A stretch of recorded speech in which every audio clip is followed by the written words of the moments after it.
Yo me siento cómoda hoy. ¿Sí? En general. Vengo de terapia, así que me siento cómoda en general. Estás más tranquila. Sí, más exorcizada, así que... Sí. ¿Y tienes mucho yendo a terapia? Yo voy a cumplir un año en el psicoanálisis. ¿Ya habías tenido terapia de otro tipo? Sí, Pues? prácticamente desde los 15 años. ¿En serio? Sí. Wow. Sí, O sea, he pasado por varias corrientes psicológicas y... ¿A poco? O sea, ya las estaba como que agotando. Has probado con diferentes psicólogos, analistas. Sí. ¿Sí? Analistas es la primera vez. No, ¿A qué no. te refieres cuando dices analista? Psicoanálisis. Psicoanálisis directamente. Sí. Eso no es algo para... No es para No es nada para placentero. todos. No es... La verdad, no es placentero. Pero sí hay como... más resonancia. Muchísimo más resonancia que con las otras. Porque a mí de pronto me hartaba como que esta cuestión de... Ay, échale ganas. Échale ganismo. Ajá, échale ganas, todo va a estar bien. Y me chocaba cuando me dejaban hacer tareas, ¿sabes? Así como que... O sea, no sé si tenías... Si tenías un problema con tu mamá, ejemplo. Había una como la gestal, por ejemplo. Y pero, perdona que te interrumpa, pero cuando empezaste a ir a terapia, ¿fue porque fuiste tú sola o porque te llevó alguien más? ¿Te lo recomendaron? Cuando era muy niña, mi mamá me llevó por un tema familiar. Pero como siempre he sido como muy extraña. Uh-huh. Y no encontraba Yo confirmo. Y no encontraba como esas respuestas realmente. Yeah. Siempre como que hacía muchas preguntas y yo no me asociaba. Aparte que siempre me he rodeado de gente que son psicólogos, pero en una cuestión como de amistosa, yeah. de amistad. Y era como... Era padre. Es decir, a mí siempre me ha gustado. Creo que si no hubiera estudiado filosofía, se hubiera dedicado al psicoanálisis. Sí, de hecho, yo estoy muy volcada a la filosofía de la mente, que es una cosa como pues muy pasa parecida. mucho, ¿no? De que muchos psicólogos van luego a estudiar filosofía y viceversa, Y ¿no? viceversa. Uh-huh. De que muchos filósofos van luego a estudiar psicología o leen mucho al respecto porque es como que muy cercano pues el tema. Es que somos como hermanos, ¿no? Totalmente. Pues es el comportamiento humano y demás. Uh-huh. Creo que, de hecho, pues la mayoría de los filósofos y psicoanalistas se leen mutuamente, entonces sí hay mucha comunicación ahí. Aparte son seres muy, muy extraños. ¿Los psicoanalistas o los filósofos? No, los psicoanalistas. Los dos, pero creo que he encontrado que las personas que se dedican al psicoanálisis, es decir, los expertos, tienen un perfil más allá del cliché típico de Freud y ya sabes, Lacan y todos estos Zizek, que luego son físicamente extraños. Pero he encontrado que ellos en sí mismos, como que en esencia, son personas exóticas. No sabría cómo definir lo exótico. Simplemente es como algo diferente. Es como esa fruta que de pronto ves que no sabías que existía, pero sabe muy igual a otras frutas, solo que en apariencia es algo diferente. Solo en apariencia, ¿quieres decir? Algunos sí. Algunos sí. En el caso con la psicoanalista que yo estoy yendo en este momento, no, ella sí es extraña en todas las formas. Uh-huh. Y eso como que le da un plus, ¿no? Uh-huh. Le da un plus diferente. Además, no sé. Yo ahí estoy muy como verde en esas cosas. Del psicoanálisis. Creo que ya te había dicho una vez. Creo que ya habíamos platicado esto en algún momento de... que al principio de manera consciente, pero de manera inconsciente iba porque como que quería entender cosas de mí. Pero ya conforme me fui adentrando a la filosofía y todo eso, lo fui haciendo más consciente y fui eligiendo como ciertas corrientes como para ver qué técnicas o cómo era la dinámica dentro de sesión y como que qué cosas uh-huh. abordaban y de qué manera y como qué perspectiva tenían ellos de la mente, de la conciencia, del inconsciente y todo esto. Y ya me vi envuelta en todo esto. ¿Y siempre te has sentido cómoda con todas las personas que has ido? Sí. ¿En terapia, pues? Sí, de hecho esta última vez, pues ya tenía como más experiencia eligiendo a mis exorcizadores. Y esta última vez sí me di la tarea de buscar bien y incluso... ¿Pero cómo buscas? Pues Doctoralia. Es una página. Es una página donde es como el Tinder de psicólogos. Exacto, de psiquiatras y todo así, bien padre. Ya. Realmente a mí mi psicoanalista me la recomendaron pero no me quise quedar como con la recomendación. Necesitaba sentirme segura. Ujú. Entonces, ¿cómo te puedes sentir segura con una persona? ¿Vas a una terapia de prueba o algo por el estilo? Yo le llamé. Yo le pedí, porque no quise hacer la cita de nos vemos el jueves a fulanita hora y ahí vemos qué onda. No, yo le llamé. Y con eso tuve como para hacer clic. Ya fui, obviamente. Y me leyó así como que varias cartillas. Me dejó como muy claro mis límites. Y la seriedad con lo que hacía. Y las interpretaciones. Eso es creo que lo que más me tiene sorprendida. Las interpretaciones. Es brutal. Al menos mi psicoanalista. Yo sé que hay psicoanalistas muy buenos, pero mi psicoanalista sí... La verdad es que sí le saca provecho a lo que cobra. ¿A poco? Sí. He tenido algunos sueños como estos memes que de pronto hay, ¿no? De que todos los sueños tienen interpretaciones, tienen un significado. Y es un dinosaurio comiéndose un cheto o una cosa de esas. Yo he llegado a tener sueños así de imposibles para mi mente de interpretar.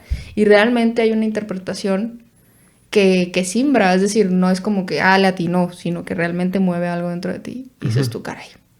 Pensé que no había algo. Y si da con un tramo de infancia y te echas a llorar ahí hecho bolita. Ok. Entonces sí es todo un arte ese rollo. Sí. Entonces, normalmente cuanta más resistencia tengo a ir a unas sesiones, cuanto más estoy abrazando algo que evidentemente no quiero soltar.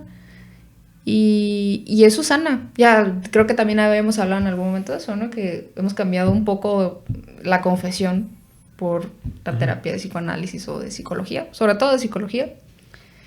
Pero son cosas interesantes, que igual van como muy de la mano a lo que a mí siempre me gustó, que es la filosofía de la mente.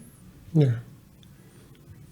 Es muy curioso esto porque pues el psicoanálisis, pues naciendo de Freud, por decirlo así, es considerado incluso como una de las partes teóricas de la hermenéutica y de la teoría de la hermenéutica. Paul Ricoeur les llama tanto a Freud como a Nietzsche, a los dos los llama como que los padres de la hermenéutica de la sospecha, que es justamente esta idea de pensar que la conciencia esta que normalmente se cree, pues de hecho no es la expresión que viene en la crítica de la razón pura. Esta idea pues de pensar que la subjetividad es algo así como, o que la razón, o que el ejercicio de lo racional es algo que logra esta pureza y demás, o que tiene la capacidad de dominio por encima de la vida humana y todo esto, pues vino Freud y dijo, pues no, fíjate que no, la razón realmente no es la señora de la casa, sino que la verdadera señora de la casa es justamente, pues es todo este entramado de emociones, de pasiones, de pulsiones que están operando y que son mucho más determinantes que la propia razón, que la propia lógica. Sí, lo codificado, ¿no? Que normalmente suelen... Eso básicamente es uno de los golpes fuertes que recibió justamente esta razón moderna o la subjetividad moderna.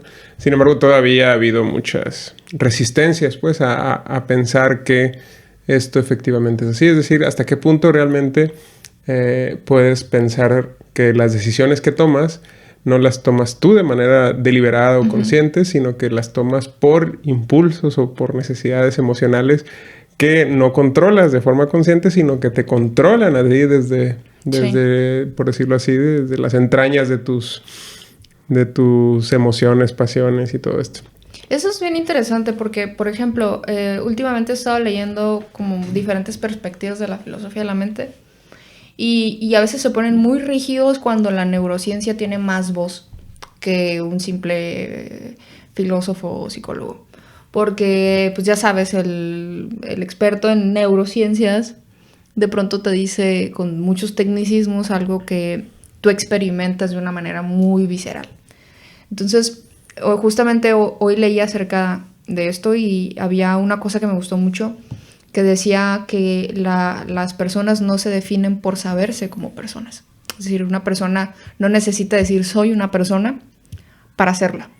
Entonces, según en esta oración, se engloban como todas las corrientes que han tratado de abordar la conciencia, las pasiones, la memoria, la libertad, los recuerdos, el tiempo y todo esto meramente subjetivo, como para tratar de difuminar esa línea que aún sigue mermando bastante en las ciencias, del dualismo entre el cuerpo y la mente, ¿no? Como algo que es separado, para otros es la misma cosa, Pero me hacía recordar este autor que estuve leyendo, que no recuerdo el nombre, a Sartre, sobre la condena de ser libres. Exacto. Porque había una parte en donde justamente, más allá de los neurotransmisores y toda esta serie de cosas que ahorita es bastante popular en la medicina, él hablaba acerca de cómo explicas lo que vives cuando tu libertad es algo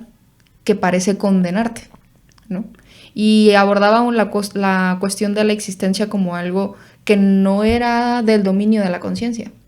Es decir, pese a que tú des por sentado que eres un ser que está existiendo, en realidad tú no lo piensas, sino lo vives como algo que cotidianamente, que día a día está sucediéndote y no puedes evitarlo. Bueno, sí hay opciones para evitarlo, ¿no? Pero normalmente uno no evita estas cosas. Simplemente abraza la idea de que estás existiendo, pero no abrazamos aún como la certeza o la idea o la noción de que hay otras cosas más allá de lo que normalmente nosotros pensamos que es vivir. Y es una cuestión ahí muy compleja. Para mí es bastante apasionante. Yo de pronto tengo como colegas o amigos que de otras disciplinas, antropología por ejemplo, que no se engranan tanto en estas cosas y que yo digo, bueno, es válido, ¿no? Por eso es que hay diversidad y por eso podemos pensar en cosas diferentes, pero a mí sí me gusta bastante.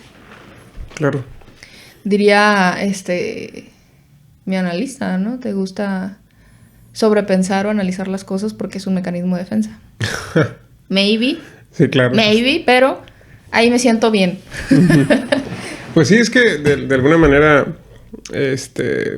creo que son irrenunciables los mecanismos de defensa. De hecho, incluso aunque los conozcas, o sea, saber cuáles son tus mecanismos de defensa no implica la necesidad de querer sentirnos seguros siempre, pues. Y es decir, que tú sepas cuáles son tus mecanismos de defensa y que... Es decir, eso no anula la necesidad emocional que tengas de ejercerlos. Pues. Sí. Entonces, por eso muchas veces el hecho de tú suponer alguna estructura emocional en tu interior o conocerla, esa estructura emocional en tu interior, cómo es que te hace sentir segura, cómo es que te hace sentir querida, cómo es que logras llegar a sentirte de determinadas maneras. Cuando aún conoces o aún sabes de manera deliberada o consciente todas estas estructuras mecánicas, por decirlo de alguna manera, de tus emociones, ello no te exime de que aún así seas dependiente del modo en el que funcionan dichas emociones. Es decir, conocer cómo funcionan tus emociones no te libera de ellas, pues. No, pero según el psicoanálisis y según lo que yo he experimentado también, sí te aligera. No es como... Claro. Como si estuvieras frente a un río que lleva cosas y tú sabes que esas cosas van a ir a parar a algún lugar, pero no te preocupas a dónde. Es decir, simplemente las ves pasar frente a ti, abrazas esas cosas y es como una situación o como una cosa más de simplemente fluir. Luego decirlo es... O reconciliarte, ¿no? Con eso también, sí. Porque puede ser que el mero hecho de que tú te sientas de una determinada manera te resulte frustrante, pues. Que te resulte frustrante sentirte insegura ante una situación, que te resulte frustrante sentirte de alguna manera a través quizá de la verbalización o de ser consciente de que esa es tu forma de ser y reconciliarte con esa forma de ser, sí. Quizá evite que desarrolles esa sensación negativa por el hecho de sentirte como te sientes. Pues quizá esa es también una de las finalidades pues del...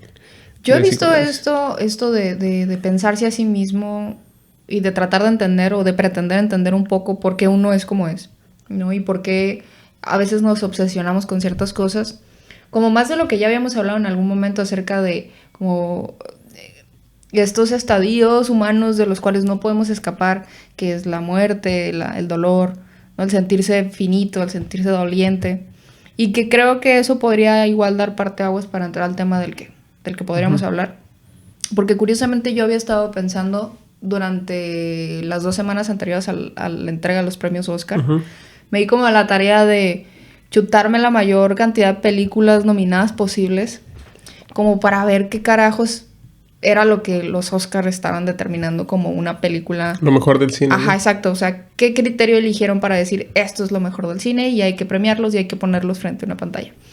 Y me encontré con algo muy curioso que no sé si tenga que ver con un cambio de paradigma, un redireccionar del cine, o un evidenciar del malestar de la sociedad.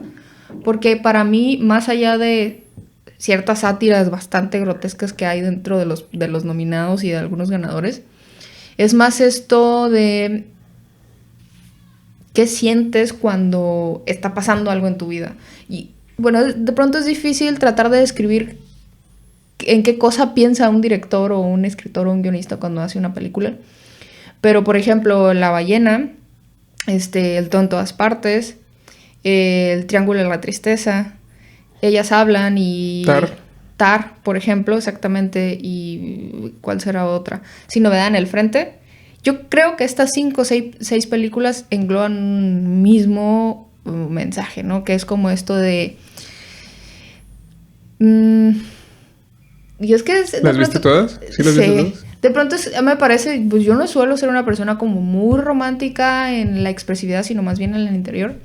Pero creo que sí tiene mucho este elemento de... No de échale ganas, pero sí es más como una cuestión de que las crisis existenciales que puedes vivir y cómo afrontas esas cosas que la vida te ha estado presentando, ¿no? O sea, las 5 a las 6 películas, creo que la de Sin novedad en el frente puede ser un poquito fuera de...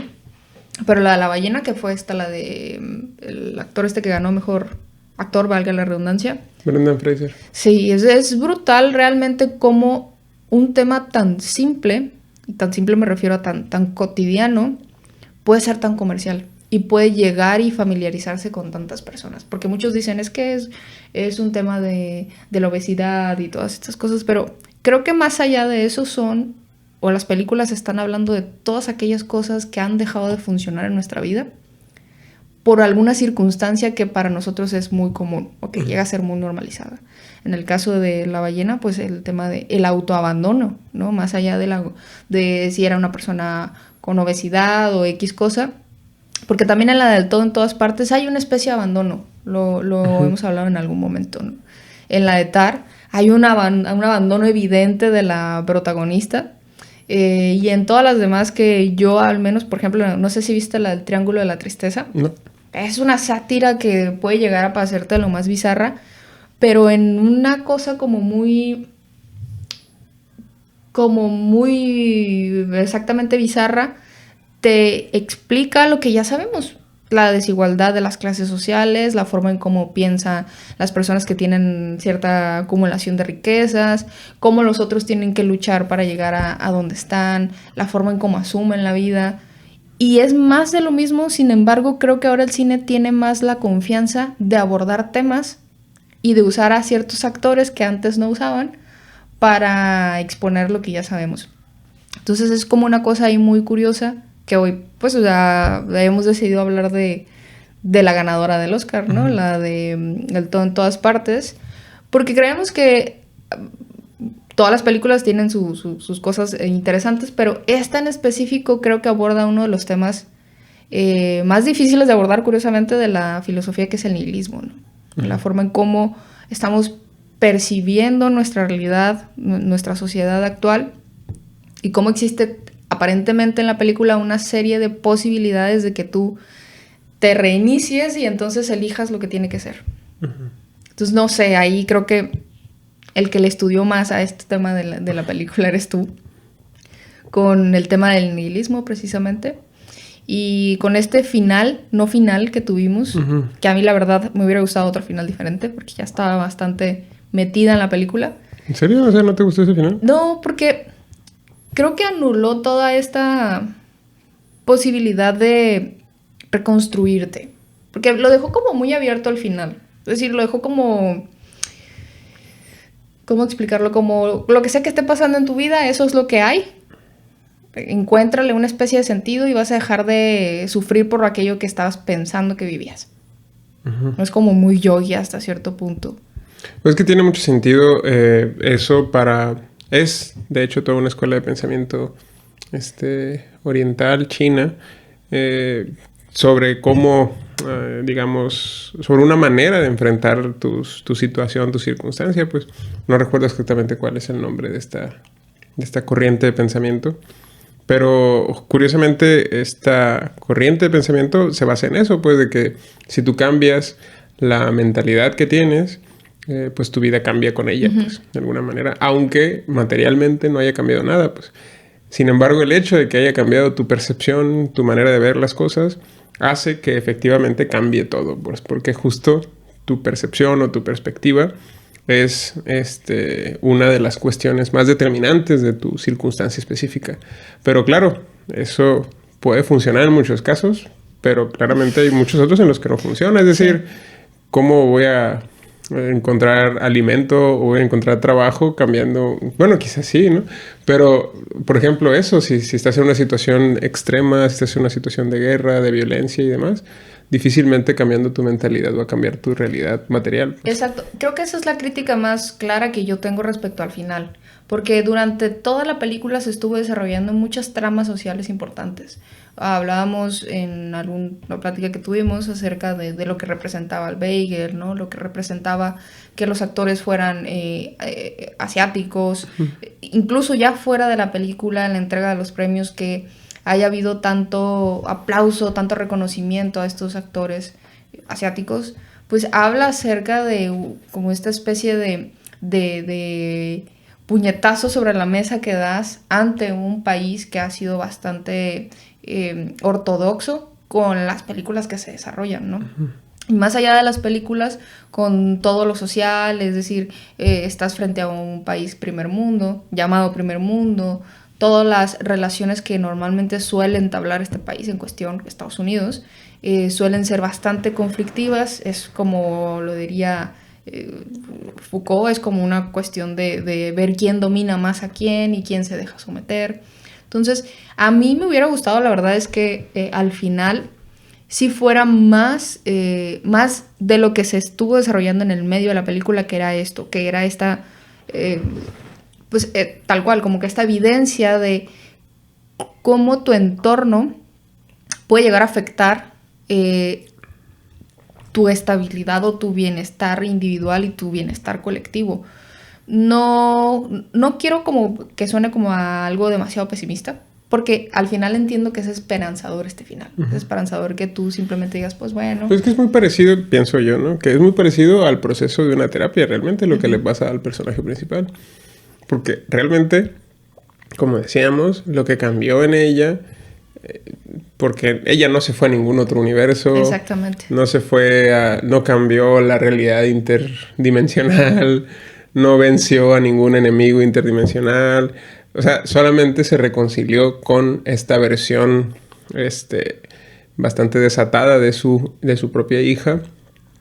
Pero insisto, creo que lo que le pasa de algún modo es muy parecido con las aspiraciones que puedes tener al ir a terapia, ¿no?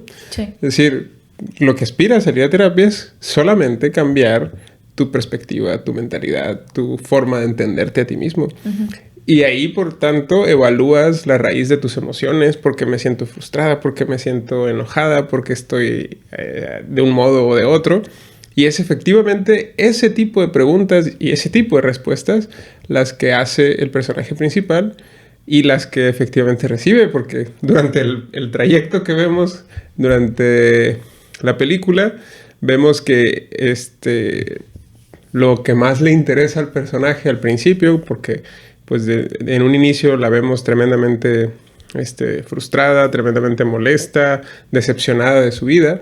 Y cuando va y ve sus alternativas vitales, cuando ve a las otras posibilidades que había en su vida, se da cuenta todavía más que efectivamente su vida es un fracaso. Sí. Que su vida es algo así como una especie de, un fracaso. Y eso todavía más la frustra. Y de hecho está este momento, ¿no? Cuando le dice a Waymond esto de que vi mi vida sin ti y era maravillosa. Deberías haberla visto. Sí. Ese momento es muy, muy icónico, creo, de la película, porque efectivamente nos muestra cómo lo que definía la situación existencial de este personaje, de Evelyn, es justamente el hecho de sentirse frustrada con su vida, con sus elecciones de vida y con lo que terminó ocurriendo con ella, pues de alguna manera. Y el hecho de ver las alternativas y darse cuenta que efectivamente le pudo haber ido, según ella, mucho mejor, pues todavía más acentúa ese grado de frustración y ese grado de coraje consigo misma y con, incluso con su esposo, incluso con su hija. Y incluso la relación con su padre también entran en conflicto. Bueno, ya después entra en conflicto porque con su padre al principio siente como algo así como una especie de vergüenza porque su padre tenía razón de alguna manera, según esto al principio, de que ella podría haber tenido una mejor vida sin haberse ido con Waymond, ¿no? Que fue un poco el primer acto de la película. Se enfoca en mostrarle al personaje y en mostrarnos a nosotros que ella pudo haber tenido una vida mucho mejor al margen de sus decisiones de irse con Waymond, de tener una hija y de emigrar a los Estados Unidos, que finalmente es lo que pasó. Que esta relación entre el padre, entre Evelyn y Joy, que sería el padre, la madre y la hija, me da un poco de risa porque obviamente pensé en algo. En la Santísima Trinidad. Sí, pero bueno, esta relación de la que se describe durante la mayor parte de la película, las primeras 2 partes, y ya después todo se vuelca a Evelyn y a Joy, creo que es justamente más de esto que nos regaló, y que a mí me parece que eso es una de las cosas que más atesoro de la película, como esta metáfora acerca de la cuestión de la migración, de cómo te adaptas a un país, cómo asumes este país como algo que realmente va a proveerte de ciertas situaciones, y sobre todo el concepto o el fenómeno del sacrificio, de la renuncia. Es algo muy común y que creo que en todas partes vende, en cualquier expresión artística que tengas, desde la más alta hasta la más baja, si es que existe una baja. El siempre tener este elemento del sacrificio nos hace inmediatamente empatizar, y creo que ese elemento de la empatía a través del sacrificio ha hecho que muchas personas sientan como una especie de agradecimiento por permitirte ver este mundo de posibilidades que en la realidad sabemos que no existen, que no podemos hacer algo como Evelyn de simplemente pues viajar a otra dimensión, saltar a otra versión, como para decir esto sí me gusta y esto no, porque al final recordemos que Evelyn siempre termina volviendo su punto de partida. No hay, es decir, la película es bastante clara en ese sentido, no hay como una alusión a que verdaderamente te quedas en donde quieres, ¿no? Vuelves a donde partiste. Pero el elemento del sacrificio que Evelyn hace o que pretende hacer si decide seguir y mantener las tradiciones de su padre, ¿no? Estas tradiciones viejas del no sé si es China vieja o nunca especificaron de qué parte de Asia eran, o abrazar la idea de la modernidad y de todo lo que conlleva haber nacido en Estados Unidos, como es la hija, como es Joy y lo que implica, pues habla de una de muchas o quizás de todas las particularidades que vive una familia, sea migrante o no sea migrante, porque el sacrificio es algo que nosotros traemos como bastante incrustado, y que creo que esto se debe mucho a la tradición, ¿no? En muchas ocasiones religiosas del sacrificio, donde vemos que si tú no dejas algo de ti en el transcurso de algo, pareciera que no mereces simplemente cosas buenas en tu vida. Y esto es más de lo que justamente te decía al inicio, creo que es de lo que tienen o podrían tener desde mi perspectiva en puntos en común las películas que fueron nominadas al Oscar. Dejan algo, evidentemente tienen que dejar algo para merecerse, como esta evolución, como este cambio, ¿no? De ser una oruga fea a ser una mariposa hermosa. En algunos mueren, en algunos otros continúan con su vida, para muchos fracasada, para otros abrazada. Pero al fin que me parece que todo esto sigue siendo, hasta antes del final de la película, una crítica dura acerca de cómo percibes tú tu realidad y cómo esta realidad muchas veces no puede simplemente ser cambiada porque tu entorno también tiene un peso importante, ¿no? Y este entorno pues puede ser todo lo que ocurre socialmente hablando. Pero ¿sí crees que sea ese el mensaje de la película? Porque yo me quedé pensando ahorita en eso que mencionas. Y creo que eso sería consistente con al menos el primer acto, ¿no? Que es justamente el primer acto de esta película, que es todo, ¿no? Así como lo llaman a este primer episodio, todo. cuando Evelyn justamente se le muestra, ¿no? Que existen estas otras versiones de sí misma, que ella puede acceder a todas ellas y que empieza a hacer todo este baile, que empieza a tener todas las peleas. Pero luego en el segundo momento, que es en todas partes, que es cuando entra ya en conflicto directo con Yobu Tupaki, creo que se llama el personaje de su hija interdimensional, que es la villana exactamente. Sí. Y que entra en el conflicto con ella en el segundo acto, que que lleva por nombre Todas Partes. En ese momento, creo que lo que aparentemente está enfrentándose es justamente el hecho de que es ella, Yobu Tupaki, la que quiere algo así como... Bueno, primero le dice que lo que quiere es mostrarle... que hay más, ¿no? Ajá, no, que mostrarle al bagel, que es lo que ella había creado, ¿no? Que era algo así como una especie de representación de la nada, representación de lo que habría detrás de todo y de todas partes, de alguna manera, que es justamente el sinsentido, el absurdo, por decirlo así, que es justamente, creo, la filosofía que está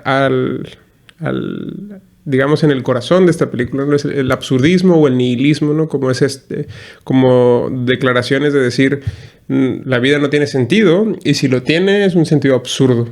Y si es absurdo, entonces significa que tú estás obligado a darle el sentido que tú quieras. Pero este sentido no es nunca un sentido determinado o universal y demás, ¿no? Es un sentido, un ejercicio de tu libertad, pero es tan válido como cualquier otro. Entonces, en ese momento, cuando el personaje de Yobu Tupaki, que es Joy, que paradójicamente se llama Alegría, ¿no? En inglés, y justamente es ella la que se encuentra como que deprimida por el hecho de darse cuenta que su vida carece de todo sentido y que es radicalmente libre y que es absurdamente libre. Y justo por esa experiencia de libertad absoluta y de absurdo detrás de todo, es que siente la necesidad de comunicarle a su madre, que cree que es la única que la puede entender, esto que ha visto ella, ¿no? Que es el que está representado por el bagel. Sí. Justo el conflicto en la última parte termina en que Evelyn cree que puede rescatarla a ella y Joy quiere suicidarse lanzándose al bagel, ¿no?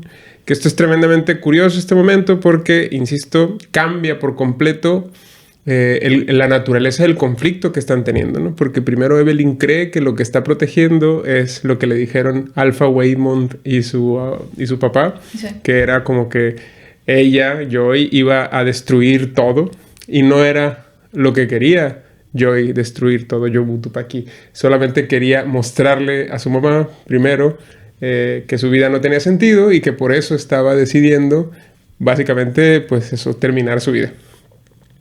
La automorición, por decirlo así. Entonces, en ese momento el conflicto del segundo momento de la película cambia por completo y se convierte en evitar que ella pues haga la automorición, que se haga la muerte voluntaria. Sí. Y entonces, cuando efectivamente logra recuperar a su hija y conciliar con ella todo el asunto, creo que ahí es donde entra el verdadero centro o el núcleo del mensaje de la película, ¿no? Que es que en el ejercicio de la libertad puedes lograr algo así como un sentido vital tan legítimo como el que uno cree que existe y que se da cuenta que no existe, digamos, siguiendo la lógica de la película, ¿no? Es decir, sí. Que el ejercicio de tu libertad produce un sentido vital tan válido como el que tendría un sentido universal de la vida, ¿no? Y en este caso, en la película, ese sentido vital es simplemente la conexión con la familia. Y eso es... Quizá podría resultar, quizás el punto de que te parece un poco como que molesto porque es bastante cursi. Sí. El asunto, el final, porque habrá gente que ni siquiera eso pueda lograr. Es decir, reconectar con su familia es algo que no todos pueden hacer.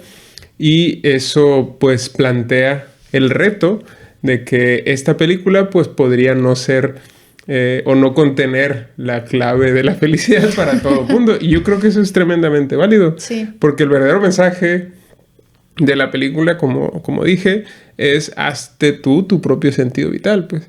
Y si el sentido de tu vida puede ser tu familia, es un sentido tan legítimo como si es no sé, el jugar ajedrez o el jugar al fútbol y demás, ¿no? Es decir, creer que existen sentidos vitales más nobles que otros, según la película, es algo presuntuoso y vanidoso y demás. El punto sería simplemente elegir. Pero esto de lo que hablas creo que se da, y como lo dices, al final ya de la tercera parte. Sin embargo, me parece que esta primera parte y segunda parte habla más acerca de lo mismo. Es decir, no sé si lo quieres ver así, si no, no pasa nada, pero en la cuestión de la interpretación me parece que siempre que te mueves de un lugar a otro, evidentemente tienes que abandonar una cosa, ¿no? Tienes que abandonar tu punto de partida.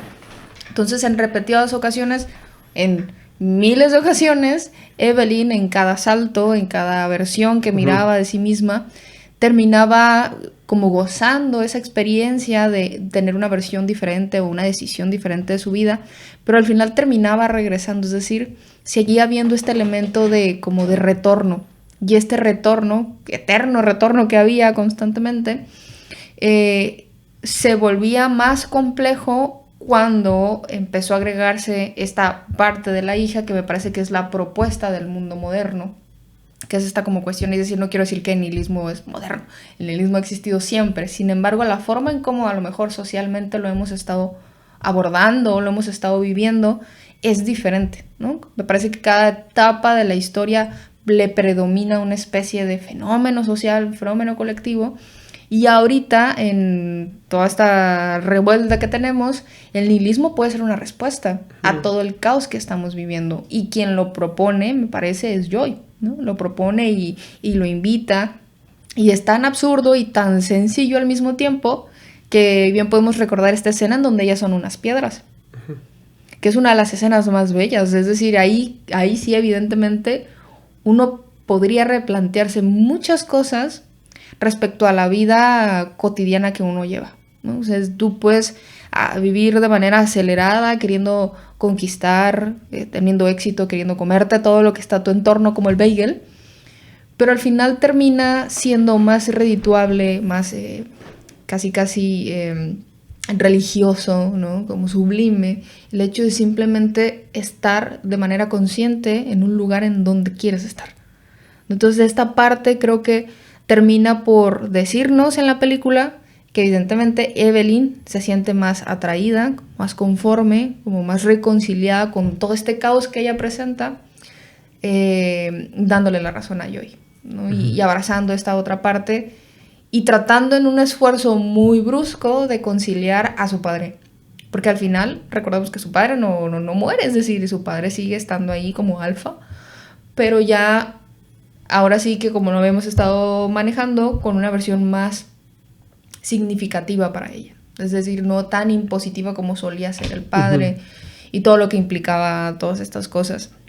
Sin embargo, la emotividad que guarda cada escena, cada salto, cada versión, por más chistosa que pueda ser, como donde todos tenían los dedos de salchicha y era una cosa como muy bizarra de procesar, pues no deja, es decir, no pone de lado este mismo elemento que es bastante emotivo, que es bastante, que me parece que es una cordial invitación a que uno se haga ciertas preguntas, y eso es bastante valioso, al menos para nosotros, que siempre estamos haciéndonos preguntas extrañas, ¿Cómo procreaban en el mundo de las salchichas?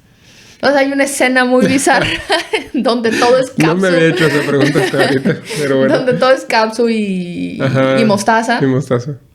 Pero, es decir, justamente de esta libertad de la que hablas, todo era tan libre en muchas versiones que podías pensar lo que se te viniera en gana, ¿no? Como que todos tenían salchicha y podías entristecerte porque no tocabas el piano o no podías tocarlo de la manera en que lo querías, pero significabas o resignificabas esto y lo tocabas con los dedos de los pies. Entonces, yo recuerdo que muchas personas a las que yo les pregunté qué les había parecido la película y todo, yo creo que la mitad me decían que no les había gustado. ¿no? Por ejemplo, tengo el caso más cercano, mi bueno, mamá. Ahorita todo el mundo te va a decir que sí, que le fascinó. Pero Sí, pues pero ya porque ya ganó, ¿no? Ya Sí, ganó, sí. claro. Antes nadie le entendía ni siquiera al minuto 30. Sí, no fue muy popular, de hecho, o sea, Sí. fue popular, pero no tanto como, por ejemplo, Avatar, que era una de las nominadas también, o como estas otras, La Ballena fue muy popular. Esa sí fue, y Sí, le en el gustó, cine. y gustó muchísimo a prácticamente todo el mundo. Pero todo en todas partes al mismo tiempo no fue tan popular y no gustó a tanta gente. Sí. Pero pues sí, es muy, muy Mira, interesante. una de las respuestas que más me parecieron curiosas es la que me dio mi mamá. ¿No? Mi mamá se negó durante mucho tiempo a ver esa película. Al final terminó cediendo porque mi hermana la convenció de verla. Ok. Y cuando terminó de verla me mandó un mensaje y me dijo, ya miré la película. Entonces yo le pregunté qué te pareció y me dijo, bastante rebuscada. Pero al final, creo que si yo fuera Evelyn, terminaría eligiendo la vida que tengo en este momento. Bastante profunda tu, Sí. tu madre. Pero esta introducción a su opinión de bastante rebuscada, creo que le hizo mucho clic a mucha gente. Sí, Mucha gente sí. sí sintió que era demasiado innecesario hacer tanto show para que al Tantos final chistes. dijeras, reconcíliate con tu papá, con tu hija, abraza a todos Sí. y sé felices para siempre, ¿no? Sí, pero creo que es también la valentía de la película de plantear pues todo un imaginario, un universo, un multiverso interesante, ficticio y demás. Creo que es muy valiente, justo en el contexto en el que estamos, en donde estamos poblados de franquicias que están como que muy saturadas y demás, y proponer algo diferente es difícil. Y creo que esta película es bastante valiente al hacerlo y creo que además está bastante bien ejecutado. Sí. Porque eso quizá también es una de las cuestiones que podría resultar frustrante. Que toda esa historia que nos cuentan al principio, que es de que hay una persona que quiere que el multiverso esté en riesgo y tú eres la única persona que puede salvarlo. Y te das cuenta que al final pues todo eso era humo. Sí. Y que pues... Fue gancho, como todas las películas de Marvel que están en riesgo y alguien necesita de un héroe, ¿no? No, básicamente era porque ni el papá, ni Waymond, ni el abuelo, ni Waymond entendían a Joy y su conflicto. Y por eso la veían como una amenaza, básicamente, ¿no? Como una amenaza multiversal y va a destruirnos No lo entiendo, a todos. nos va a matar. Sí. Esa era la lógica, ¿no? Ajá, y ella, como la madre, pues era la única que podía salvar esa cuestión, ¿no? Y salvarlo destruyéndola, paradójicamente, ¿no? Era reprimiéndola, es decir... Si no había como un consenso en donde todos se sentaran civilizadamente a hablar y tratar de entenderse. Había que matarla. Creo que uno de los temas así como que tremendamente interesante donde podemos mojarnos, yo creo que es eso de qué significa el bagel, ¿no? Sí. ¿Tú qué crees que representa el bagel? ¿Qué interpretación le das a este símbolo tan interesante que es todo un símbolo religioso en el contexto de la película? Mira, cuando recién salió esa escena en donde se corre una cortina y está el bagel, yo azoté de risa. Porque ya era demasiado absurdo. Sí pensabas que era un bagel porque pues no... O sea, bueno, no es algo con lo que estamos muy familiarizados acá. Yo lo vi como una dona negra y ya está. ¿Me explico? Yo soy una friki de la comida. Sí ubicaste que era un bagel, yo de primero dije esta cosa porque está aquí y que tiene que ver en todo esto. Pero realmente me dio demasiada risa. Casi reaccioné como el abuelo y como el papá. Lo desconocí. Entonces fue como, ¿qué está pasando? No debería estar eso en la película. En mi mente fue como ese primer pensamiento. Pero me costó mucho trabajo entender qué tenía que ver el bagel con la película. Al principio pensé que era una más de las ocurrencias de los directores para volverlo bizarro y que todos tuviéramos muchos giros dentro de la película y estuviéramos enganchados en el asiento intentando averiguar qué está pasando. Pero ya conforme empezamos, lo platicamos en otras ocasiones, fue tomando sentido el bagel y creo que sigue teniendo esta connotación, como una crítica que hay acerca de las formas sociales y políticas del país en el que se estuvo desarrollando todo esto, ¿no? O sea, ¿crees que representa a Estados Unidos? ¿Es lo que quieres decir? Sí. ¿A qué te refieres? A ver, explícate. Mira, igual volvemos al mismo punto, es decir, si lo quieres interpretar desde la primera parte hasta la tercera parte, creo que esta trilogía o esta trinidad que hubo entre el papá, la mamá y la hija, y cómo hay dos mundos frente a Evelyn, y estos dos mundos suenan bastante interesantes y bastante confrontativos al mismo tiempo. Al final el bagel termina siendo el punto incisivo en el que pasamos al punto medular de todo lo que estamos hablando, ¿no? Entonces, este fenómeno del bagel no se da en ningún otro país. Es decir, el pan del bagel. Entonces es como muy representativo, es decir, como si habláramos acerca de la focaccia, que es italiana. ¿No? Si hubiera salido una focaccia, entonces uno entendiera que hay una referencia evidente a Italia.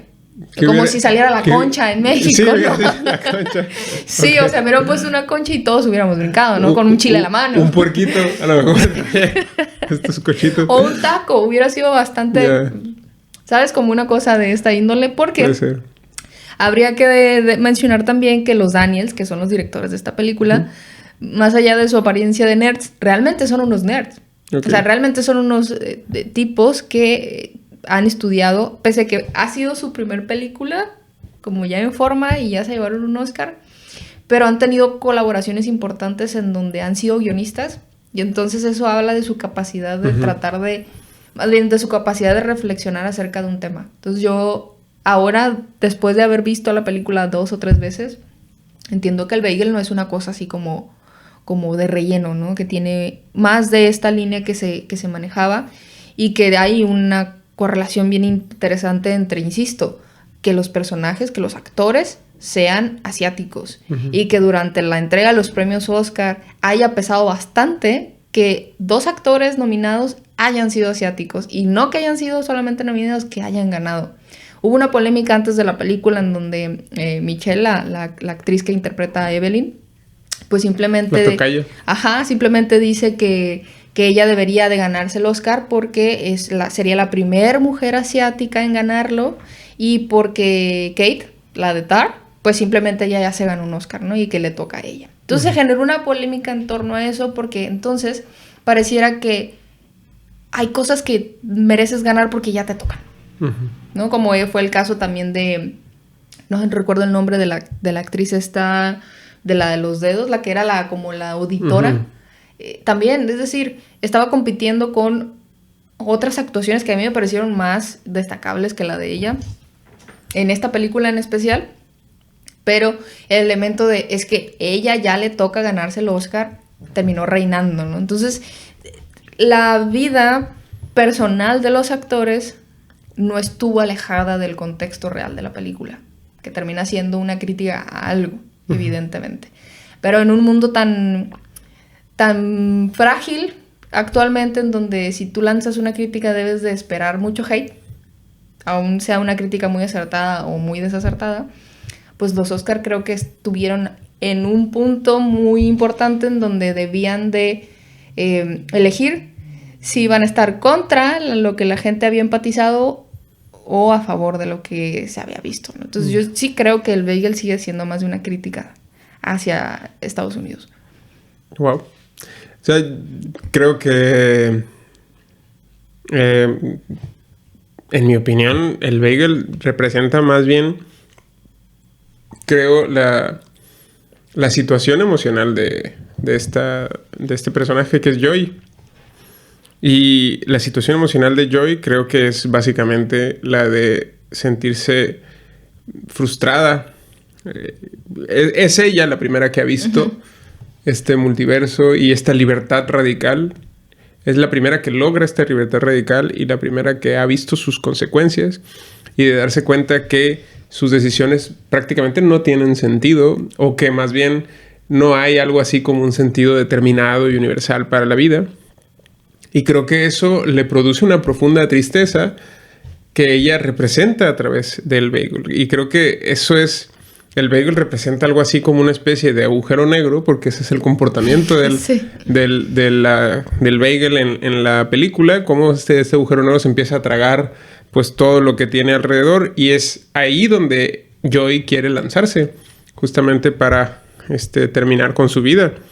Creo que en ese sentido lo que representa el bagel es el estado profundo de depresión que trajo para este personaje, para Joy, el hecho de darse cuenta que sus decisiones, que su vida no tenía ningún tipo de sentido y que por lo tanto el dolor que estaba experimentando en su vida, que era un dolor de tener un conflicto con su familia, de tener un conflicto consigo misma, de tener un conflicto con todos los elementos de su vida, de sentir, por ejemplo, que quería vivir una vida emocional y afectiva que su madre y su familia no aprobaba, el hecho de que ella se sintiera fuera de lugar en la cultura en la que estaba tratando de desarrollarse, que es Estados Unidos, cómo tampoco no encajaba con su familia, y cómo todo ese dilema que de algún modo la arrinconó a ella en una especie de situación de desarraigo, que es justamente la experiencia que tiene Joy. Ese desarraigo es justamente, creo, lo que representa el bagel, ¿no? Este sinsentido, este desfondamiento que vivió ella, por el cual desarrolló una profunda tristeza y una profunda depresión, que finalmente la orilló a tener un sentimiento autodestructivo y de terminar con su vida. De ese sentimiento, creo que es de donde finalmente su madre logra rescatarla a ella, y junto con ella se rescata a sí misma, sí. Evelyn. Pero, insisto, creo que lo que representa el bagel es un estado profundo de depresión que la orilla a Joy, bastante paradójico, insisto, que se llame Joy, a pensar en terminar con su vida. Pues. Y eso, creo, esa situación de desarraigo tan profunda, creo que es una sensación con la que muchísimas personas pueden sentirse identificados, por justamente ser esa emoción, la de sentir que la vida carece de sentido, la que creo que hace que conectemos tanto con esta película. Es decir, creo que este tipo de espectáculos que recalcan el hecho de que la vida carece de sentido determinado están siendo cada vez más populares porque muchísimas personas sienten que efectivamente el mundo carece de un sentido determinado y deliberado. Sin embargo, eso no significa que necesariamente uno desarrolle un sentimiento melancólico, depresivo o incluso terminal, como en el caso de Joy. Creo que Joy en este caso representa una postura extrema ante este descubrimiento del sinsentido, mientras que, a diferencia de ella, su madre descubre en el sinsentido la oportunidad justamente de elegir deliberadamente a su familia como el sentido de su vida. Claro. Y es ahí donde logra justamente salvar a su hija del bagel. Pero insisto, creo que el bagel representa esta situación de desarraigo, de sinsentido, de profunda depresión en el que estaba sometida este personaje de Joy. Claro, es decir, el bagel al final valga la redundancia, engloba, porque pues es un bagel, engloba lo que estás comentando acerca de los sentimientos de Joy respecto a la forma en cómo ella se ha relacionado con su propia familia, ¿no? Con sus seres más cercanos, sus seres más queridos.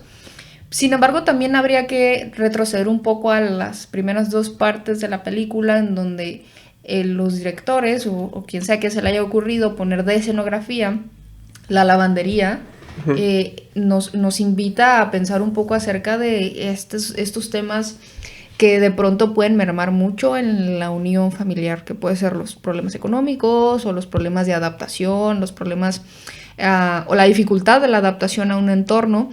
Porque recordemos que Evelyn, cuando recién inicia la película, pues está sentada frente al escritorio tratando de sacar cuentas de algo, ¿no?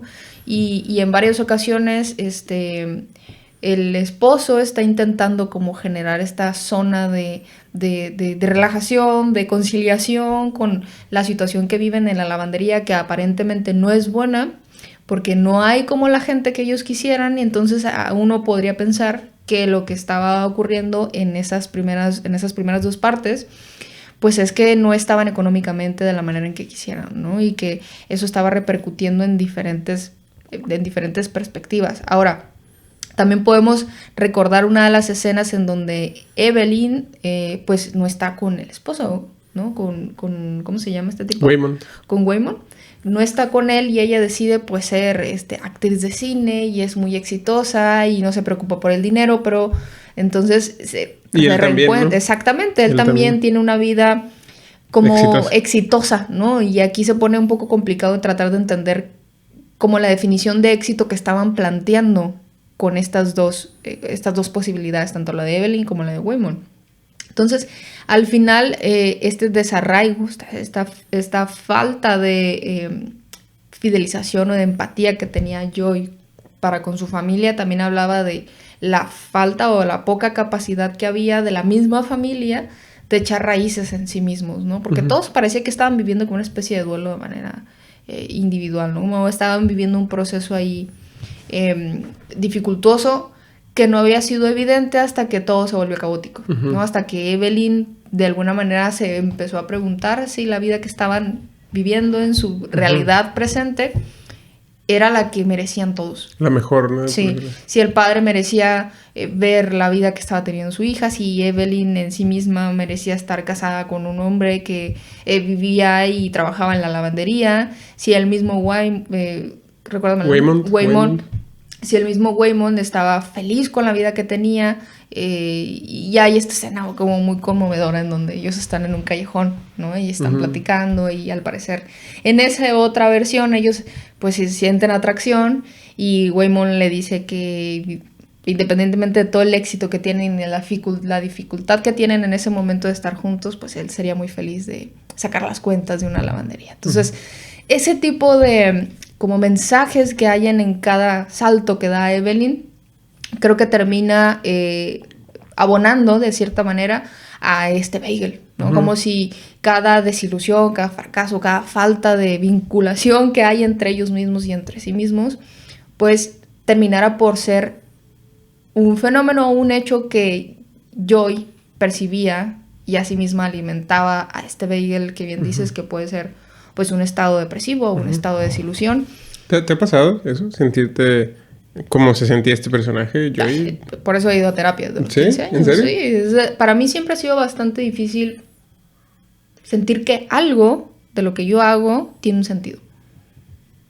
Y es más difícil cuando otra persona señala cosas de ti que tú eres incapaz de verlas. Y curiosamente ahorita que me lo preguntabas, no sé si ya viste esta película de Bardo. No. Bardo yo la vi hace como una semana más o menos. Y es una película difícil, es como de lenta digestión, pero tiene mensajes muy buenos y es más de lo mismo de lo que estamos hablando. Bardo en el desarrollo de esto, del personaje principal, se pregunta mucho esto. Se pregunta mucho si lo que él realmente está haciendo tiene un sentido. Y si ese sentido es algo que él le dio o se lo da a su entorno.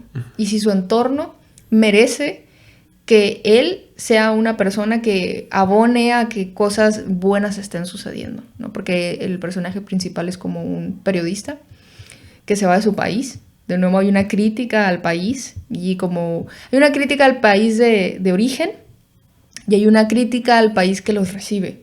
Porque al parecer lo que esta película Bardo está diciendo es no son los países al final los que no se vinculan con el ciudadano, sino es el ciudadano quien no termina de entender que hay un proceso anterior a una felicidad social, ¿no? Sino es como tu propio bienestar. Y hay una escena en donde el personaje principal está hablando con su esposa y ya le van a dar como un reconocimiento por ser el mejor periodista, una cosa de esas. Y él tiene un diálogo en donde empieza a hablar acerca del síndrome del impostor, que creo que es algo con lo que algunas personas nos identificamos. Y a mí me ha perseguido toda mi vida este demonio, este fantasma del síndrome del impostor, donde creo que aquello que estoy haciendo, aunque luche toda mi vida por conseguirlo y una vez teniéndolo, pues pareciera que no tiene un sentido, que realmente no lo mereciera. Es como un fenómeno ahí que luego se comparte, o que compartimos ciertas personas, como Joy, por ejemplo, donde nada de lo que ella hace parece que satisfaga a su madre, a su padre, o a sí misma. Y a sí misma sobre todo, ¿no? Sí. Porque al final, pues pese a que tú tengas la percepción de que otros no valoran lo que tú haces, el sentimiento de vacío es propio. Sí. No se experimenta a través de los otros. Entonces, justo lo que hemos estado diciendo, lo que Joy experimenta no es ajeno en tu caso, en mi caso, en el caso de muchas personas. Y sigue hablando y siguen jugando bastante bien con estos conceptos de las emociones, con estos conceptos de como... me hace recordar mucho acerca de de un poco de Heidegger con lo de la caída, ¿no? Y cómo, por ejemplo, la náusea también de Sartre, y otros muchos términos que engloban Kierkegaard con la angustia, que engloban esto, precisamente, esto que representaba el bagel de manera muy, muy, muy absurda, ¿no? Sí, sí. Pues es que no estoy seguro hasta qué punto, insisto,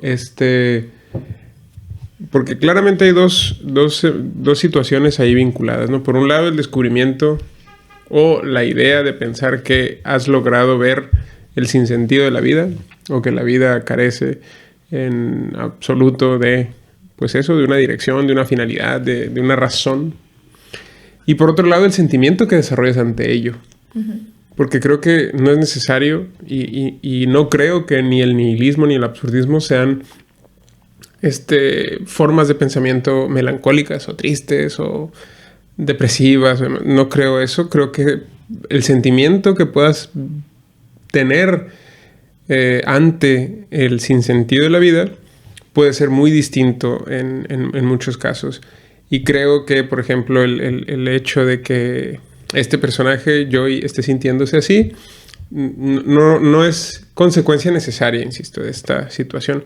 Por eso creo que quienes casan o quienes se sienten identificados con este asunto de que la vida carece de sentido, de que la vida no tiene por qué ser determinada o establecida, aún así no necesariamente son personas melancólicas y demás. Por eso yo te preguntaba, porque me parece que no sé hasta qué punto identifique yo en ti algo así como una personalidad melancólica. No, al contrario. Totalmente. Y dices que sí, totalmente. Sí, o sea, sí. que sí te consideras a ti misma una personalidad melancólica. Yo a veces me he preguntado como muy en la manera de Schopenhauer o de Kierkegaard, ¿no?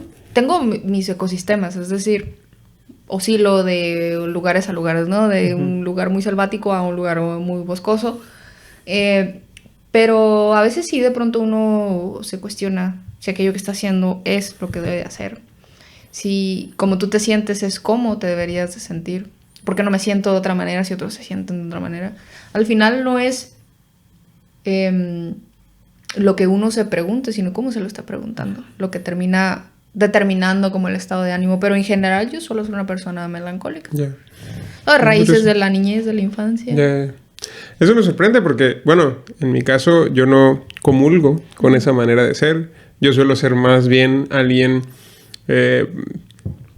suelo entretenerme con cosas bastante simples, pero me resultan muy placenteras, pues, y disfruto muchas cosas, y en general creo que disfruto bastante mi vida. Es decir, que creo que tengo una vida bastante gozosa, en general.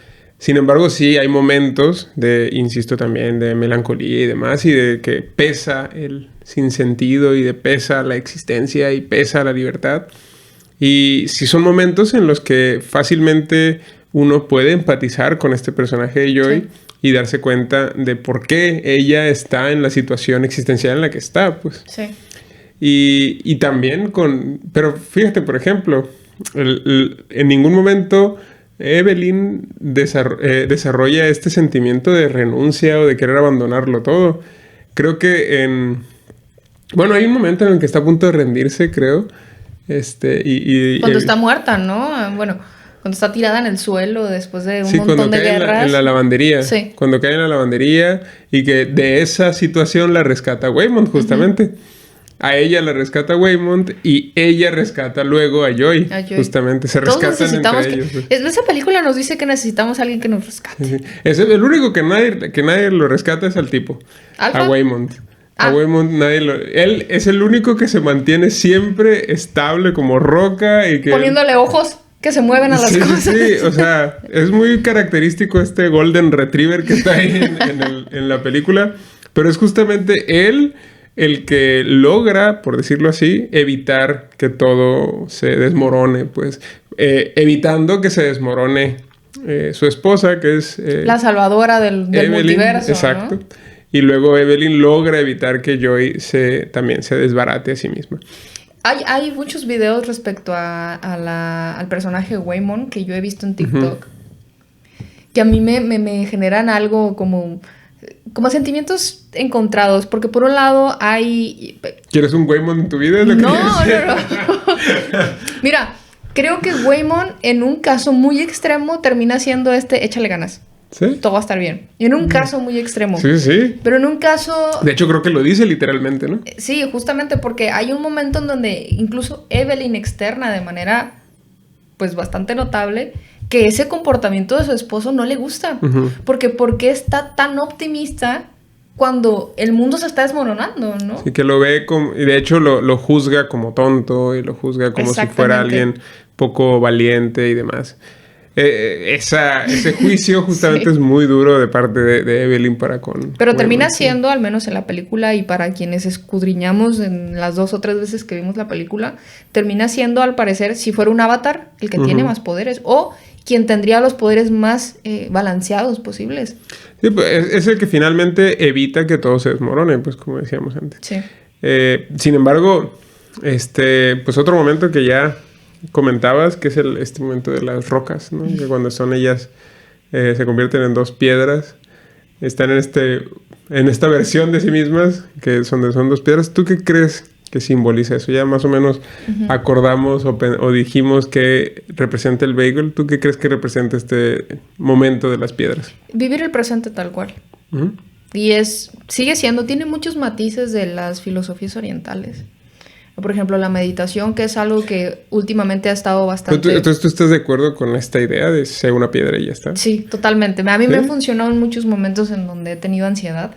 Okay. Y me pregunto a mí misma, ¿qué es lo que te está generando ansiedad? Entonces, si te lo preguntas, si eres honesto o honesta contigo mismo, un estado depresivo o un estado ansioso, lo que estás haciendo es evitar, lo que estás haciendo es no estar viviendo tu presente. O sea, tu presente en este momento, por ejemplo...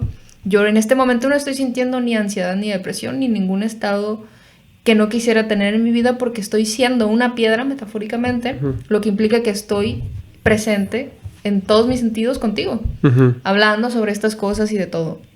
Pero en muchas otras circunstancias en nuestra vida cotidiana a veces es bastante complicado darle el valor que merece el presente, ¿no? Si estás leyendo un libro, pues simplemente leer el libro a veces es bastante difícil. Compartir un tiempo con tu pareja o con tus amigos puede ser bastante difícil. Es algo que es muy paradójico y que en lo personal es una de las cosas que creo que practico de manera más consciente, estar en el presente, ¿no? Como que darle ese lugar a lo que sea que estés haciendo. Si estás en el baño, estar en el baño. Es bastante complicado saber hasta qué punto el tiempo que le estás dedicando a algo es el indicado. Entonces, al final, esta escena en donde ellas simplemente están siendo piedras, recordarás que hay, como en la introducción de la escena, Evelyn intenta como disculparse y decirle lamento por no haber visto, y entonces Joy la interrumpe y le dice, oye, solo soy una piedra, en este mundo somos piedras, las piedras no hacen eso, ¿no? Solamente somos piedras. Y entonces, al silenciar todo esto que ya no está, que es parte de un pasado, y te concentras en tu presente siendo piedra, disfrutas simplemente lo que está pasando. Y creo que es una metáfora, es una escena muy bella, muy sublime de una alternativa o una herramienta quizás para muchas personas que padecemos de ansiedad. Funciona bastante bien. Si ustedes se sienten mal, siéntanse una piedra. O sea, en este caso el mensaje es que realmente no hacer nada, en muchos casos, es lo más difícil, ¿no? Es decir, exactamente. Sin embargo, a mí lo paradójico de esta escena es que ninguna de las... O sea, justamente como... O sea, ahí se hubiera terminado la película, ¿no? Sí. Pues ese final hubiera estado muy bueno. No sé. Pero si ambas hubieran decidido ser piedras y ya está, ahí se hubiera terminado la película. Es decir, la película continúa porque ninguna de las dos hace caso de esta máxima, ¿no? De solo ser una piedra. Y yo creo, me parece mucho más interesante eso, ¿no? Es decir, creo que el hecho de ser una piedra o de simplemente no hacer nada puede ser, como dices, en algunas veces un paliativo, ¿no? Para evitar colapsar. O darte cuenta que lo que estás haciendo realmente no es realmente algo útil. Es decir, cuando estás preocupado y que estás pensando y que le estás dando 14,000 vueltas a lo mismo, pues es algo inútil. Y darte cuenta de eso, es decir, darte cuenta de que deberías estar concentrado en otra cosa. Siendo una piedra. Es mucho más útil y mucho más importante, quizá en ese momento. Pero me parece bastante más interesante la actitud que tiene Evelyn, ¿no? Que es que renuncia a ello. Renuncia a ser solamente una piedra. Renuncia a la inacción como una forma de ser sí misma. Y justamente es en esa renuncia en donde verdaderamente, podríamos pensarlo así, es una piedra. No sé si sabes cómo se pulen las piedras. ¿Sabes cómo quedan? Ese video en TikTok no me ha salido. No he llegado en cómo se pulen las piedras. No es algo tan difícil. Lo que pasa es que son máquinas que son como estas revolvedoras de cemento, donde tú pones piedras que agarres de la calle y demás, y las pones en esas máquinas durante muchas horas. Y por el hecho de estarse golpeando entre sí, las piedras van a terminar lisas, pulidas. Sí. Entonces, por el hecho de estarse golpeando entre ellas, las piedras resultan hermosas. O sea, a mí me parece esa metáfora una forma bastante más interesante. Eres muy violento, ¿sí? Tengo que decirlo. Yo preferiría simplemente estar contemplando el paisaje que tenían a estarme dando de fregar con otras piedras. Pero igual en una especie de metáfora resulta, y es inevitable al final, en nuestro andar ocurre. O sea, en nuestro andar humano ocurre esas cosas, ¿verdad? Lo que quiero decir finalmente es que ser una piedra es bastante más complejo que no hacer nada. Es bastante más complejo que no hacer nada. Es que a no hacer nada... A ver, creo que los griegos de Sócrates y todos estos tipos en esas épocas, Jesucristo y todos ellos, era bastante más fácil ser una piedra que actualmente ser una piedra. Cuando no tenías tantas distracciones. A mí me cuesta mucho ser una piedra, siguiendo esta metáfora, cuando tengo TikTok o cuando tengo cualquier otra manera de distraerme. Cuando podría estar, no sé, viendo motos darse vueltas en el aire o no sé. Eso suena interesante. Este tipo de distracciones que a las que le solemos invertir tiempo como para distraernos de algo. Entonces, es decir, me parece que los tiempos nos han dificultado más el hecho de sabernos como seres en el presente. Yo comparto la misma idea que tú. Yo no podría ser una piedra toda mi vida. Y qué aburrido perderse de todo lo que hay, de todo ese ruido, porque también el ruido suele ser encantador en muchas ocasiones. Y esta decisión que tiene Evelyn de decir, a ver, espérate, tengo cosas que hacer en otros mundos en donde no soy una piedra, es pues una invitación a que tomes de estos momentos como parte de tu vida, o como diría Benalista, abraza todo lo que eres, todas tus versiones, todo tu ecosistema, pero no te claves con uno. O sea, no hay como una mera necesidad de estar simplemente en un punto. Como aprender sobre las herramientas y las técnicas que tienes en tu vida cotidiana y saber en qué momento utilizarlas para entonces pues ir viviendo la vida menos densa. Entonces esta idea del ser una piedra ¿te parece interesante solo en algunos casos? Totalmente. En algunos momentos. Sí, o sea... ¿Y en qué momentos no, por ejemplo? No sé, por ejemplo, puedo estar... ¿Tú eres una persona que te gusta tomar decisiones? Sí, todo el tiempo. ¿Sí? ¿No te estresa tomar decisiones? Porque hay muchas personas... Hay muchas personas y he conocido muchísimos amigos que prefieren no tomar decisiones. Pero eso es una decisión ya. Pero esa preferencia de alguna manera te caracteriza. Es decir, el no tomar decisiones o el no querer tomar decisiones, que es justo una manera de tomar decisiones. Exacto. Pero es una forma distinta de ser asertivo y de decir, bueno, voy a tomar una decisión y si me equivoco, ni modo, ya rectificaré y demás. Pero, es decir, hay muchas personas a las que les estresa mucho esta actitud de tomar una decisión. Por eso pregunto, porque, insisto, no es algo que a todo mundo le resulte fácil. Yo también tengo bastantes amigos que mis abuelos dirían que son ociosos, ociosas, baquetones, un montón de prejuicios o de etiquetas. Pero creo que eso es algo muy valioso y que, insisto, cualquier decisión o no decisión que tomes en tu vida tiene el mismo valor porque eso implica que tú de manera consciente... ¿Tú crees? O sea, si de alguna manera consciente estás eligiendo. Yo creo, igual que Sartre, que hay una condena. Estamos condenados a decidir. Sí, es decir, incluso en mi decisión de... Pero todas las decisiones son igual de buenas o de malas. Sí, totalmente. ¿Tú crees? Te llevan al punto en el que tendrías que estar de alguna manera. Pues es que yo no creo, si la evalúas en el momento en el que la tomaste, no es buena idea. No evalúes una decisión en el momento en el que la tomes. Creo que uno evalúa esas decisiones de manera como más fría, cuando las cosas pasan y uno puede verlas de otras formas, ¿no? Uh-huh. Tomarlas o analizarlas en ese momento creo que no es buena idea. Pero yo sí suelo ser una persona que todo el tiempo está tomando decisiones porque uno las toma. Es decir, en mi manera de ver la libertad, no puedo no ser libre en un sentido de tomar decisiones y todo este asunto. Pero, por ejemplo, ¿te da miedo equivocarte? Ay, totalmente, soy la persona con más miedos en el mundo. ¿Sí? El detalle, o digamos que mi mecanismo de defensa, uno de tantos, es que no dejo que ese miedo me paralice. Yeah. ¿Me explico? Es decir, hay algo que me da demasiado miedo, sin embargo, lo afronto. Como sea, no lo sé, es buena decisión, no lo sé, me preocupo por ella, no, ya más adelante veremos qué sucedió. Uh-huh. A mí me parece que sí es bastante importante saber identificar cuando uno se equivoca. Pero eso implica que tienes que renunciar a la idea o a ser muy duro contigo mismo, más bien. Tienes que renunciar un poco al ego o a la vanidad. Sí. Y reconocer bastante bien en qué momento o de qué manera te equivocas. Pero creo que eso es una de las formas más eficientes de tomar decisiones. Ser consciente de... O sea, tomar una decisión a sabiendas de...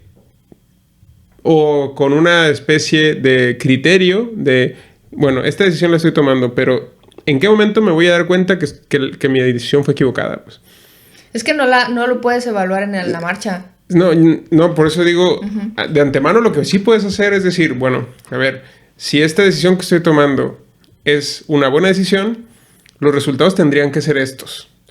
Si es una mala decisión, el resultado tendría que ser este. Se llama ansiedad según mi analista. No, sí, claro.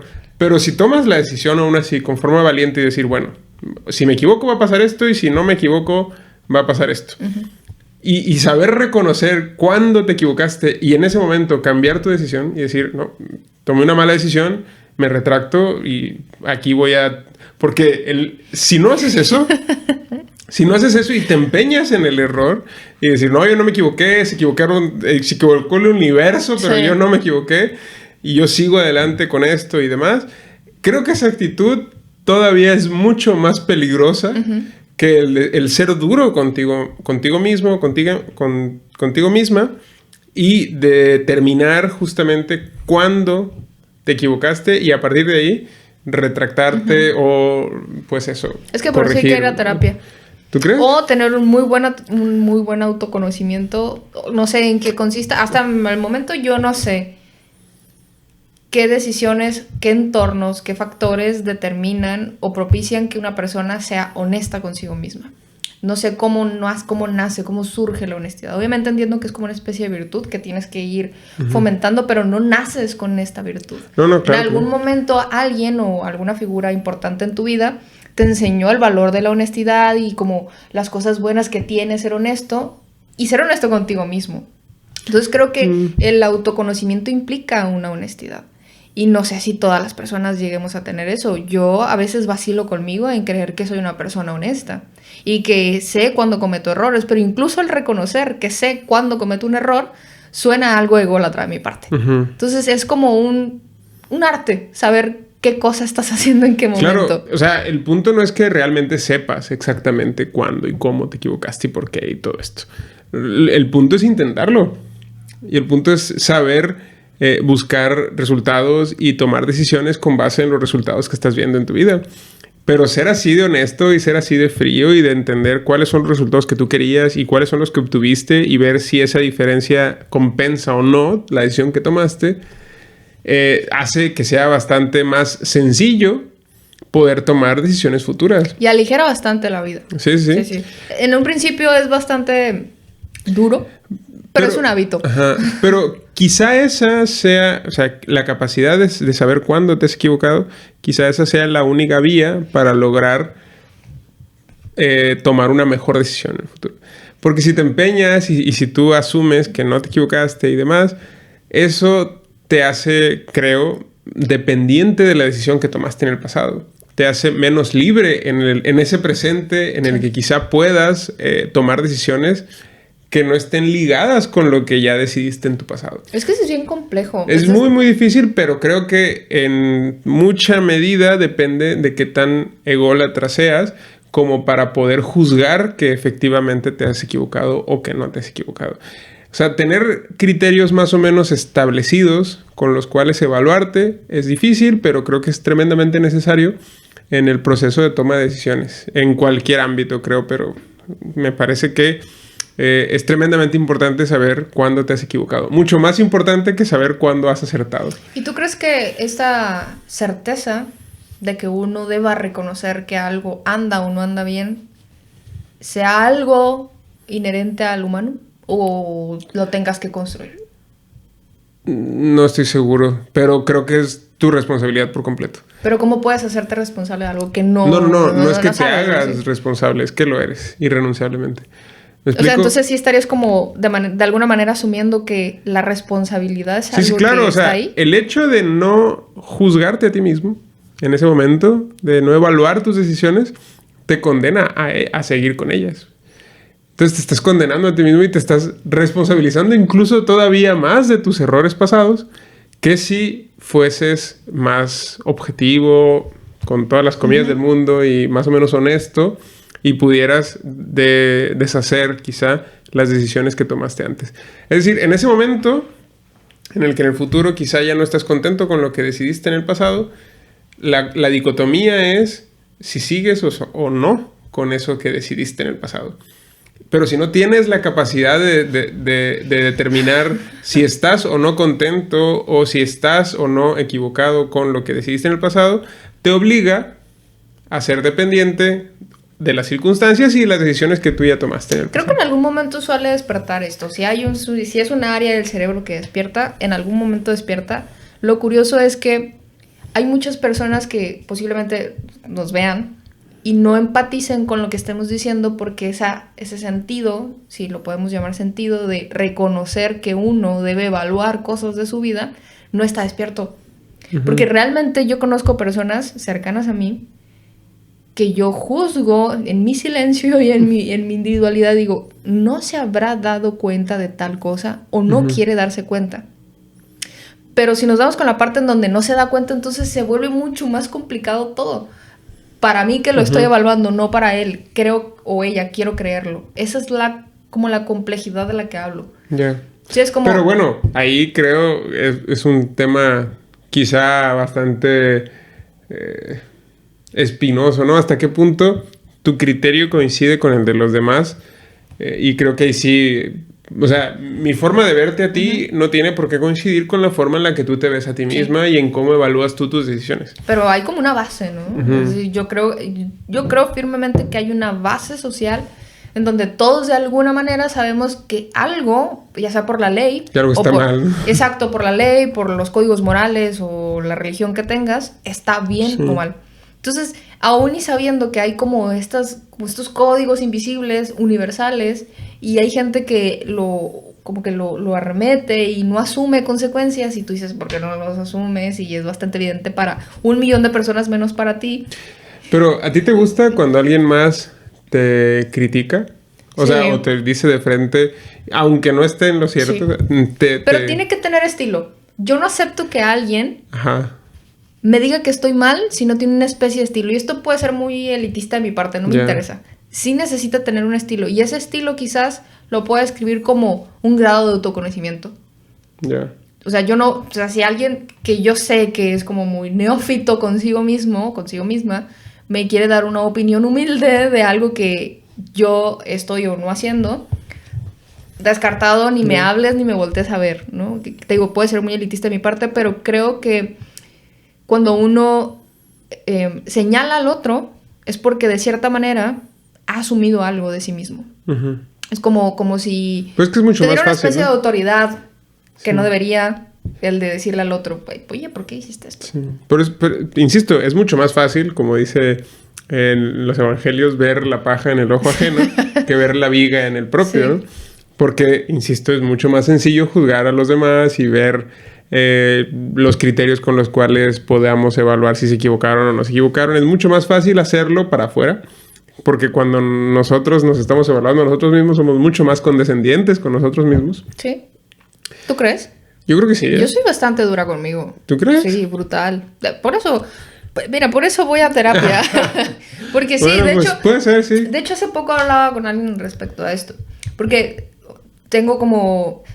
Mi vida está dividida por los que van a terapia y los que no van a terapia. Pero ¿a poco nunca te ha pasado que alguien llega y te destruye con algo que te dijo? Sí, y los he amado.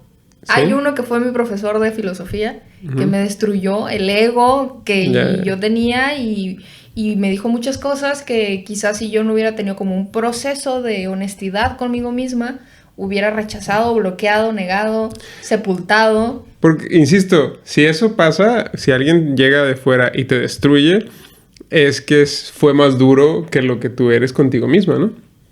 Posiblemente sí, pero es que uno no puede, pues es que volvemos como al mismo círculo vicioso. Es decir, si yo creo que otro, que no soy yo, fue más duro conmigo mismo, sigue siendo como más de lo mismo de ser ególatra. ¿Me explico? Ya. Es que el ego es una cosa bastante... Sí, claro. áspera. Sí. Yo en ese sentido soy bastante sensible a las críticas.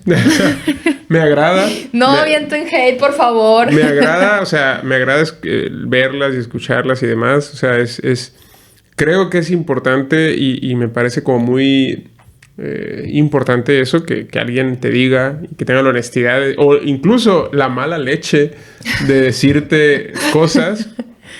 No me asusta. Pero sí me llega a pasar eso, pues que, digamos que me las tomo en serio. Ese es el punto al que quiero llegar. ¿Te consideras alguien resiliente en ese sentido? Sí, porque me gusta, o sea, es una parte... Eso puede ser muy masoquista de tu parte. Exacto, y ególatra y todo eso, ¿no? Pero justo me parece que eso, el hecho de que alguien, de recibir críticas externas, aunque sean duras y demás, creo que te dan herramientas bastante importantes. Sí. Para, pues eso, tomar decisiones, evaluar, definir en dónde estás parado, con quién estás y demás. Sí. No, yo también las abrazo, pero a diferencia de ti, yo no soy tan sensible en ese sentido. Es decir, yo sí tendría que tener como un juicio anterior a tu crítica constructiva o destructiva, como lo quieras llamar. Sí. Es decir, ni siquiera es como que me sienta cómoda. Puede incluso incomodarme en gran medida, pero que esa persona en cuestión que va a decir algo, pues tenga como argumentos para hacerlo, ¿no? Pues sí. Eso me parece más valioso. Porque nos ha pasado en varias ocasiones que de pronto nos dan comentarios aquí en los videos que hemos subido. Y hay comentarios buenísimos. Que yo he realmente querido auto-ofenderme con esos comentarios. Porque realmente son buenos. Pero hay otros que no tienen ni pies ni cabezas. Y esos yo, en mi cabeza, como que estoy programada, automáticamente se desechan. Ya. Esa sería como la diferencia. Pero bueno, creo que hemos hablado de un montón de cosas. No quisimos gastar como más este tema de la película del todo en todas partes porque cliché, ya pasó. Pero no queríamos tampoco pasarlo desapercibido porque justamente esta película en específico le dio como varios repasones a varios temas de la filosofía que son bien interesantes. Y yo estoy bastante segura que al cabo de unos 2 o 3 años vamos a tener películas más o menos de esta índole. Porque bien decía un viejo conocido que tengo, el que pega una vez, pega 2 veces. Yeah. Y si no pega 2 veces, llega alguien que lo imita y lo replica y intenta hacerlo, ¿no? Sí, entonces, la fórmula creo que ya están anunciados varios proyectos parecidos a esta fórmula. Pero sí, estoy seguro que va a seguir dándonos mucho de qué hablar este tema. Y que bueno, porque ese cine de calidad está bastante bien, se recibe bastante. ¿Sabes qué estaría bueno que habláramos acerca de la de Tar? Ya, yo no la he visto. ¿No la has visto? Yo conozco a alguien que la vio ya y... Sí. Ya me la spoilearon por todos lados. O sea, no me va a sorprender. Creo que me llama la atención, pero sí... no la he visto, pues. Y quiero verla, pues, porque sí promete. Hay muchas críticas respecto a porque Kate debió haberse llevado el Oscar y bla, bla, bla. Pero es una película que podría dar de qué hablar. Sobre todo el tema de la estética el concepto filosófico de estética dentro de la película de Tar.